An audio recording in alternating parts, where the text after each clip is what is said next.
here a year, so I didn't know the whole.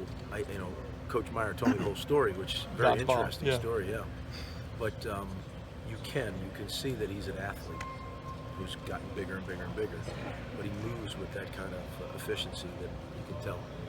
The defense was so good last year. I know you're not going to give away exactly what you guys wanted to improve on the most, but what are some tweaks you guys wanted to make? Again, the defense was so good. What are maybe some things you guys wanted to tweak this spring? You always have little things when you look back. Can we do this? Can we add this? But more than anything, we just want to get better at what we did. How do you improve? We made some great strides in taking the ball away last year. We went from 50-something in the country to 10th. Well, how do we go from 10th to 1st? We did some things in other areas. Red zone defense, we weren't very good coming off a year ago. We really improved. At Ohio State, you have the type of players that you should be at the top in all the categories. So we look at it and say, okay, we've made improvement. As Coach always says, now we got to enhance it. How do we make it even better?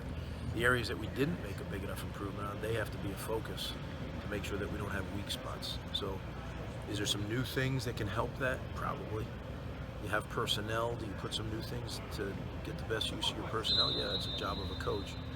But the biggest chunk we have to do is really get better at the things that we already are doing. Greg, you were a head coach in the NFL. I know you remember that. Malik Hooker has not been able to work out for anybody since January, yet he's still projected top 10 pick, maybe top 5 pick. You've watched him now for you. Why is that from your perspective, and what allows him, and what is the upside of him you see big time? Well, he has such a rare skill set. And when I say that, his range in the deep safety is, as I've told you guys before, I've only had one other player that has that type of range, and it was Edward Reed. So that's pretty rare company. The other thing is he has tremendous upside. Now, I know he's coming off an injury, but I think it's a manageable situation. I know it is, but he's only started 13 games. Here's a guy who hasn't even played football that long in the grand scheme of things.